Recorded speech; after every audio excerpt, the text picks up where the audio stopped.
Good morning Akola. भेटूया प्रतिभावंतांना, कलाकारांना. Good morning Akola. श्रोतेहो नमस्कार. गुड मॉर्निंग अकोला या कार्यक्रमामध्ये सादर करते सूरज गोळे यांच्यासह मी ज्योती हातेकर आपणा सर्वांचं स्वागत करते आहे. आज आपल्यासोबत स्टुडिओमध्ये माधुरी आनंद अशिरगडे या उपस्थित आहेत आणि त्यांच्याशी आपण आज छान गप्पा मारणार आहोत. नमस्कार मॅडम. नमस्कार. तुमचं कार्यक्रमामध्ये मी स्वागत करते आहे. धन्यवाद. तुमचा परिचय मला आपल्या श्रोत्यांना आधी सविस्तर सांगायला आवडणार आहे. सगळेजण ऐका. मॅडमचं MA मराठी झालेलं आहे, BEd झालेलं आहे, संगीत प्रभाकर. आत्मनाद हा त्यांचा कविता संग्रह प्रकाशित झालेला आहे आणि एवढंच नाही तर त्याच्या 2 आवृत्त्या प्रकाशित झालेल्या आहेत. त्यानंतर माधुरी मॅडम ज्या आहेत त्या स्तंभ लेखक आहेत. पुरवणी संपादन त्यांनी केलं. बऱ्याचशा नावाजलेल्या वृत्तपत्रांमधनं त्यांनी स्तंभलेखन केलेलं आहे.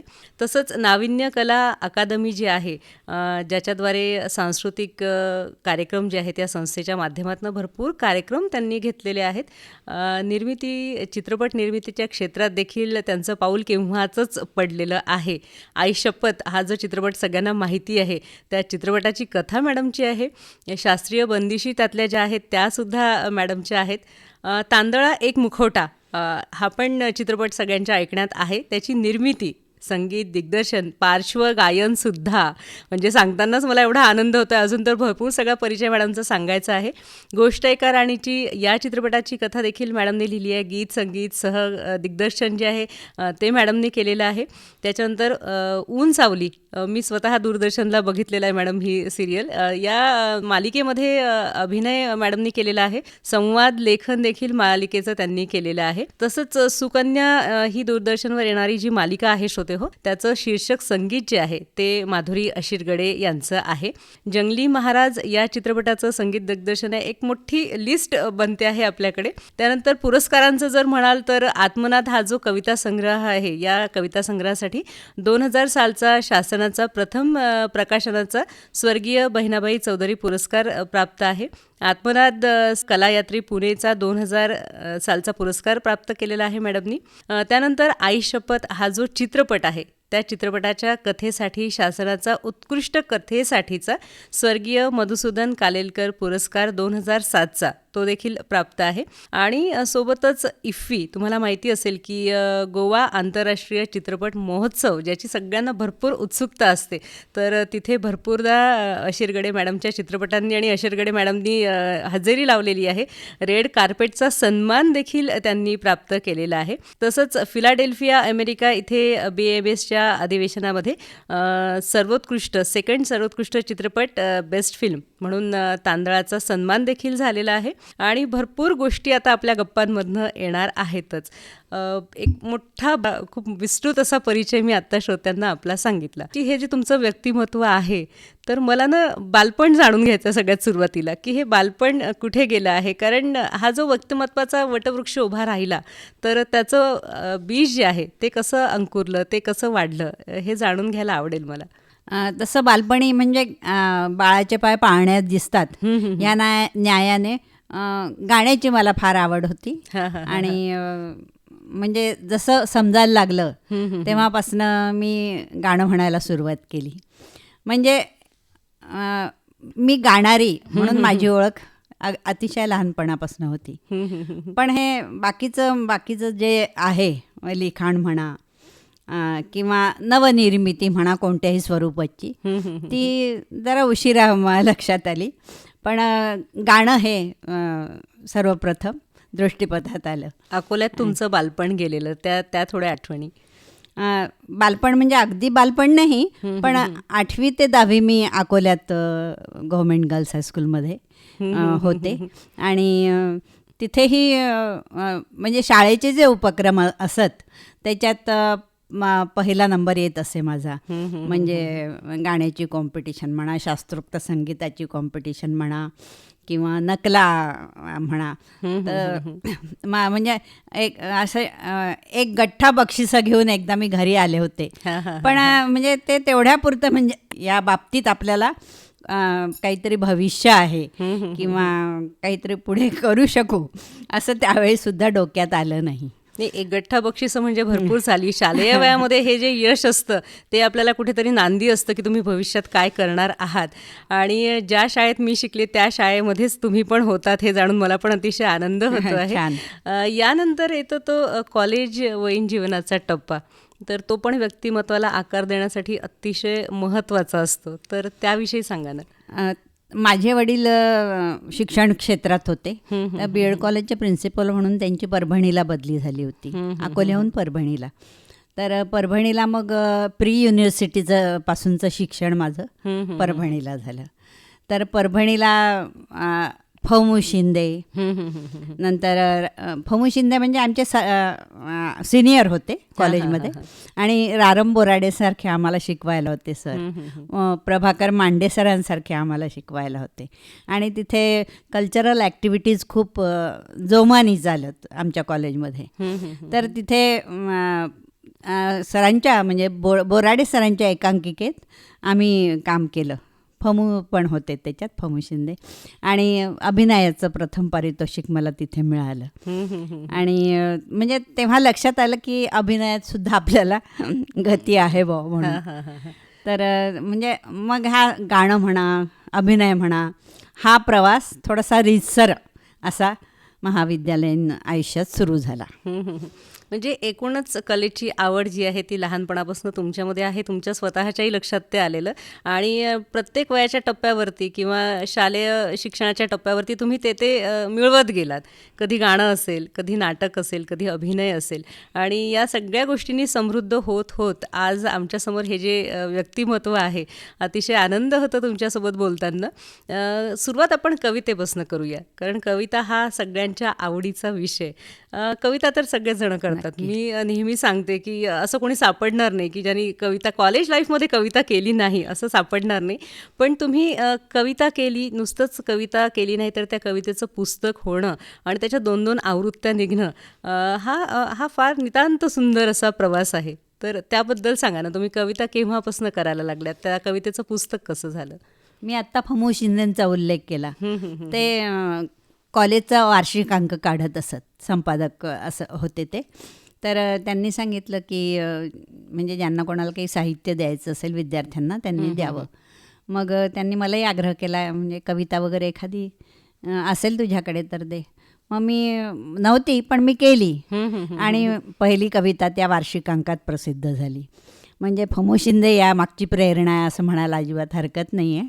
पण तुमचा उत्साह पण महत्त्वाचा वाटतो मला की नव्हती कविता जवळ पण केली, कारण ती मागितली, आता मला ती लिहायची आहे, मला करायची आहे. बिलकुल. म्हणजे खरं तर उत्स्फूर्त स्पॉन्टेनियस हे म्हणतो ना कवितेला आपण, प्रवृत्ती तशी आहे का. पण ती मी सांगितल्यानंतर केलेली कविता, पण केली.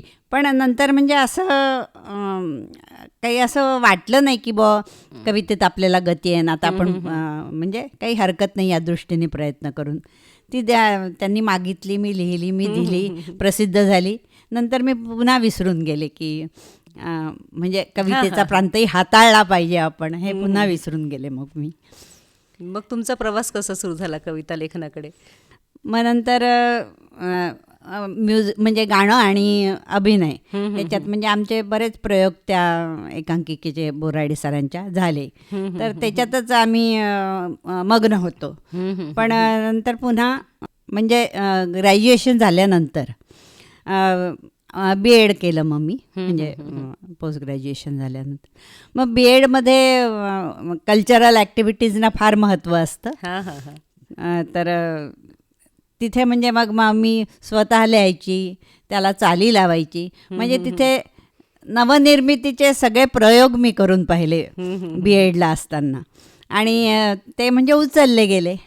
काय असतं पहा, प्रोत्साहन माणसाला मिळालं ना की पुढे पुढे ती निर्मिती वाढवण्याची एक प्रेरणा माणसाला मिळत राहते. तर ती प्रेरणा मला तिथे मिळाली. आणि म्हणजे आपल्याला याच्यात गती आहे याच्यावर शिक्कामोर्तब झालं. आणि मग ते रीतसर तिथून रेग्युलर अशी निर्मिती सुरू झाली. म्हणजे कविता लिहिणं, चाली लावणं, आणि गात तर मी होतेच. त्यामुळे म्हणजे हे रीतसर असं सुरू राहिलं पुढे. आणि जसजसं म्हणजे आपण रियाज करतो, लिखाणाचा म्हणा, गाण्याचा म्हणा, संगीत दिग्दर्शनाचा म्हणा, तर त्या रियाजाने ते कला आपली टोकदार आणि अशी तेजस्वी होत जाते. तर त्याचा फायदा झाला, म्हणजे मिळत गेलं ते. कुठली कविता आठवते का सध्या आपण कार्यक्रमात घेऊ? माझी एक गवळण आहे स्वराची, तर तिचं मी सादर करू शकते.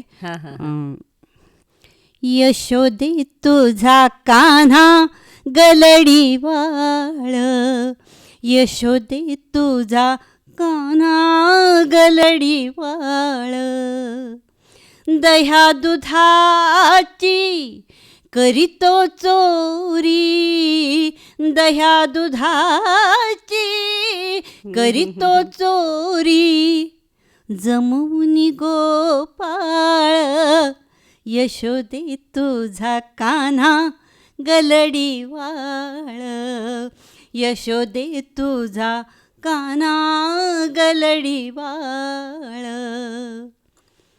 अधरावरती वेणू टेकितो, ब्रह्मरसाचे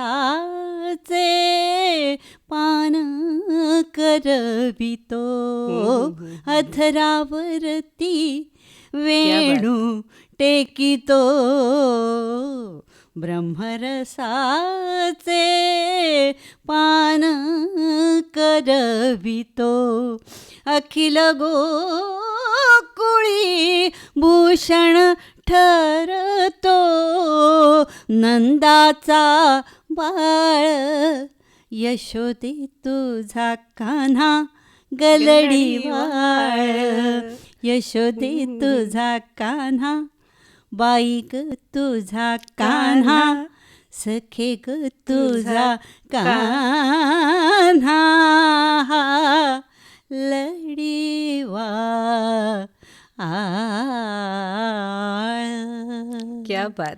नावाप्रमाणे अगदी मधुर असा आवाज आणि तुमचं गायन करताना जी हरकत आहे ती लगेच लक्षात येते. ती अगदी काय म्हणता येईल की आमचा हा जो गुड मॉर्निंग अकोला कार्यक्रम आहे, सकाळ अशी कर्णतृप्त करणारी ठरलेली आहे.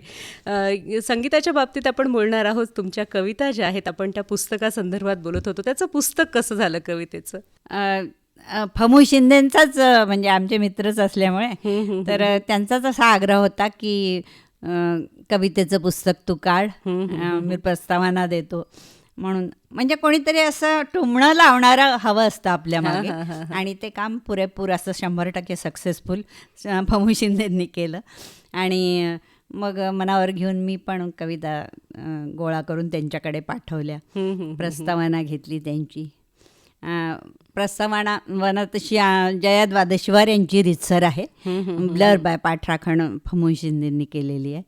पण म्हणजे त्याचं सगळं श्रेय मला फमू शिंदेंना द्यावंसं वाटतं. आणि जया द्वादशीवारांनी सुद्धा कवितांची तारीफ केली होती. लोकसत्तेत माझ्या कविता येत असत, असं नियमित येत असत. तेव्हा त्या म्हणाल्या की तुम्ही कविता संग्रह काढायलाच हवा.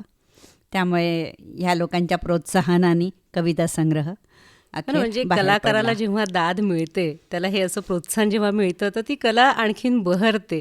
इथे मला पुन्हा एकदा सांगायला आवडेल की या संग्रहाच्या 2 आवृत्ती निघाल्या आणि दुसरी आवृत्ती जी होती तिला नाशिक नगर वाचनालयाचा 2005 सालचा पुरस्कार देखील मिळालेला आहे. तुमच्या याच्यानंतर आपण वळूया की स्तंभलेखनाकडे. स्तंभलेखन पण म्हणजे कुठला प्रकार तुम्ही हाताळला नाही असं नाहीच आहे, तर स्तंभलेखन असेल तर या बाबतीत सांगा ना थोडं. लोकसत्तेत नागपूरला असताना एक नाट्यविषयक सदर होतं. तर त्या नाट्यविषयक सदरासाठी मला विचारणा झाली की तुम्ही लिहाल का नाट्यपरीक्षण. तर मी म्हटलं प्रयत्न करून पाहायला हरकत नाही, म्हणून मग मी सहज म्हणून एका नाटकावरचं परीक्षण लिहिलं. आणि म्हणजे ते सुदैवानी लोकांना आवडलं फार, आणि रीतसर मग मी त्या सदरात लिहायला लागले नाट्यसमीक्षा. आणि ते अतिशय आवडायला लागलं. त्याच्यावर पत्र येत असत आणि त्यामुळे मग मी नाट्यसमीक्षक होऊन गेले त्या निमित्ताने.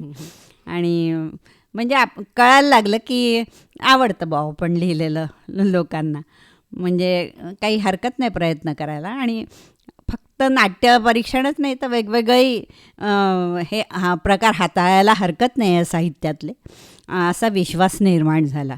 आणि मी पुरवणी संपादक म्हणूनही लोकसत्तेत काम केलेलं आहे. लोकसत्ता, सखी, लोकमतची जी पुरवणी आहे ती, नंतर निर्मल महाराष्ट्र नावाचा एक पेपर होता, वृत्तपत्र होतं, तिथे प्रभात पुणे इथे इत्यादी, म्हणजे एकूण 4 पेपरमध्ये मी पुरवणी संपादक म्हणून काम केलेलं आहे. तुमचं उदाहरण आम्हाला हे सांगताय की प्रयोगशील असलं पाहिजे आणि भरपूर कलेच्या क्षेत्रात तुम्ही प्रयोग केलेत आणि यशस्वी प्रयोग केलेत. आणि परिणामांची हे न करता, म्हणजे काही भीती न बाळगता जर आपण हे कार्य करत राहिलो ना, तर मला वाटते की यश निश्चित आपल्या गळ्यात वरमाला घालतं. तुमचा गाणारा गळा आम्ही ऐकला, किती सुंदर तुम्ही गाता ते तर सगळ्यांनी ऐकलं आणि सगळ्यांचे कान तृप्त नक्कीच झाले असतील.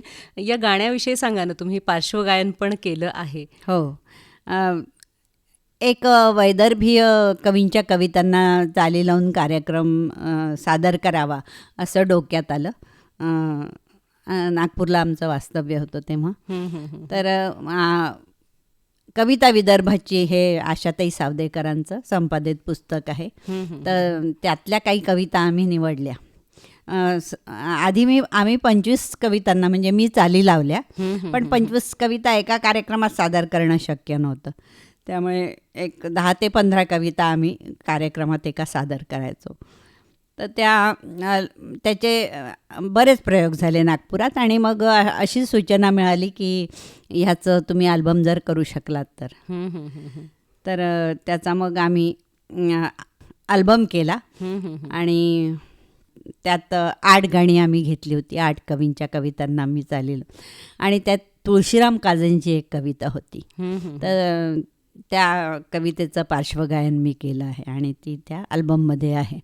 आणि ती कविता म्हणजे मी गायलेली जी कविता आहे ती आम्ही तांदळा एक मुखवटा या चित्रपटासाठी सुद्धा वापरली. आणि लोकांनी म्हणजे कौतुक केलं त्या कवितेचं पण आणि पार्श्वगायनाचं पण. इतकं छान ज्याला सन्मान मिळालेला आहे ज्या गाण्याला, तर ते गाणं आता आपण आपल्या श्रोत्यांना ऐकूया. श्रोते हो, आता जे गीत आपण ऐकणार आहोत ते गीत आहे तांदळा एक मुखवटा या चित्रपटातलं, जे की गाणं माधुरी अशिरगडे यांनी गायलेलं आहे आणि संगीत देखील माधुरी अशिरगडे यांचंच आहे.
खूण श्वास जिवंतपणाची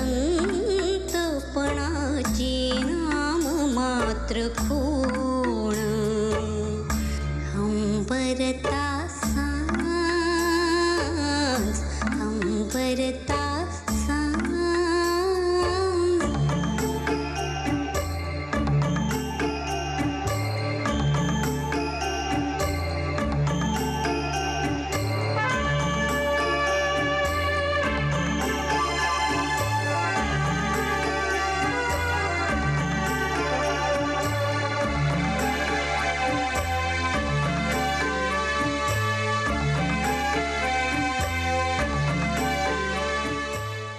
तुम्ही गायलेली कविता जी तांदळा एक मुखवटा या चित्रपटामध्ये घेतलीत आणि ती आत्ताच आपण ऐकली, आपल्या श्रोत्यांना ऐकवलीत.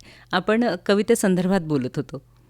आणि त्यानिमित्ताने म्हणजे लक्षात आलं की काही हरकत नाही आपण म्हणजे असे प्रयोग करून पाहायला काही हरकत नाही. तर भावस्वरमाला नावाची सुद्धा आम्ही एक ध्वनिफीत तयार केली होती. त्यात गोपाळ कौशिकांचं संगीत होतं आणि माझी गाणी होती. आणि ही जी वैदर्भीय कविता विदर्भाची, ह्याच्यात कविता वैदर्भीय कवींच्या आणि मी संगीत दिग्दर्शनाचं काम केलं. त्यात सलील कुलकर्णी, मधुरा दातार, विभावरी आपटे ह्यासारख्या गायकांनी सुद्धा आपलं योगदान दिलेलं आहे. हे जे तुम्ही संगीत दिलं तर चित्रपटांना पण दिलं आहे, मालिकेला पण दिलं आहे. एका तर मला असं वाटतं सुकन्या नावाची तुमची जी मालिका आहे तर तिचं शीर्षक गीत जे आहे त्याचं संगीत तुमचं आहे. हो. तर त्याविषयीचा काय अनुभव आहे? तर आमची एक सहकारी होती सुचेता पुनावाला म्हणून. तर तिच्याकडे त्या मालिकेचं काम आलेलं होतं. तर ती म्हणाली की तुम्ही याच्या मालिकेच्या शीर्षक गीताला संगीत देऊ शकाल का? तर मी म्हटलं म्हणजे मला खूप आवडेल, नक्कीच. उलट ही अशी संधी मिळत आहे, ही कोण सोडणार आहे. मग शीर्षक गीत त्याला संगीतबद्ध केलं मी. संधीचं सोनं करणं. हो ना. आणि संधी आल्या पण पाहिजे ना. म्हणजे थोडंसं आपण नशीबवान समजूयात स्वतःला असं मला वाटतं. त्या बाबतीत मी समजते स्वतःला नशीबवान की मला संधी मिळत गेल्या आणि त्याचं चीजही होत गेलं आणि लोकांना ते आवडायला लागलं. लोकांना आवडणं ही मला वाटते सगळ्यात मोठी पावती आहे या संदर्भात. बरेचदा आपण पाहतो की गाणं येतं म्हणजे संगीत तुम्हाला येतंच, संगीत येतं म्हणून पण गाता येतं आहे. तर ह्या गोष्टी जुळलेल्या आहेत एकमेकांशी. पण जेव्हा आपण लिखाणाच्या बाबतीत म्हणतो, भाषा एकच असेल, मराठीतच आपण लिहू, पण तरीसुद्धा भाषेचा बाज वेगळा वेगळा असतो. कविता लिहिताना वेगळा, स्तंभलेखन करताना वेगळा, संवाद लेखन करताना वेगळा आणि कथा लिहिताना त्याहून वेगळा. तर हे सगळं तुम्हाला कसं शक्य झालं? कारण चित्रपटाच्या कथा तुम्ही लिहिल्या आहेत, संवाद लेखन पण तुम्ही केलं आहे. हो, चित्रपटाच्या म्हणजे आता आई शपथ, गोष्ट एका राणीची, आणि आम्ही साधारण 4 लघुचित्रपट केलेले आहेत. त्या 4ही याच्या मुख्य म्हणजे आई शपथ हा आमचा पहिला चित्रपट होता. तर पहिल्या चित्रपटाला शासनाचं जे पारितोषिक मिळालं, तर त्यामुळे म्हणजे ध्यानीमनी नसताना तो पुरस्कार मिळाला. त्यामुळे म्हणजे आंधळा मागतो एक अशी परिस्थिती तेव्हा निर्माण झाली. आणि मग मी म्हटलंच ना, कौतुक झालं की लिखाणाला स्फूर्ती येते, निश्चित चमकून उठतं आपली जी कला असते ती. तर ते तसं झालं म्हणजे. आणि वेगवेगळ्या पद्धतीच्या कथा म्हणा किंवा लेखन म्हणा वेगवेगळ्या स्वरूपाचं, समीक्षा वेगळी, कथा वेगळी, कविता वेगळी, आणि चित्रपटाची गाणी पण मी बरीच लिहिलेली आहे. आत्ता मी 2 चित्रपटांची गाणी लिहिली आहेत अगदी नुकतीच, ती अजून बाहेर यायची आहेत.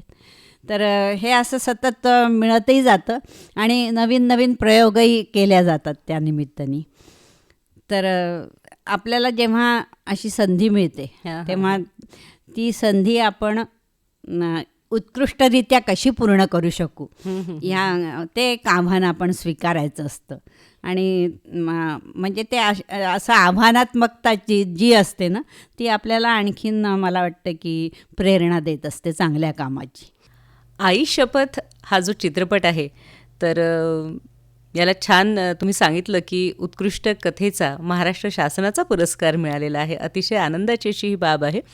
हा जो चित्रपट आहे या चित्रपटातली भरपूर अशी गाणी आम्ही आमच्या आकाशवाणी अकोला केंद्रावरून नेहमीच प्रसारित करीत असतो आणि त्यातली तुमची जी बंदिश आहे, तुम्ही इथे आकाशवाणी अकोला केंद्राच्या स्टुडिओमध्ये उपस्थित असताना ती बंदिश ऐकणं याच्यासारखी पर्वणी कुठली दुसरी नाही.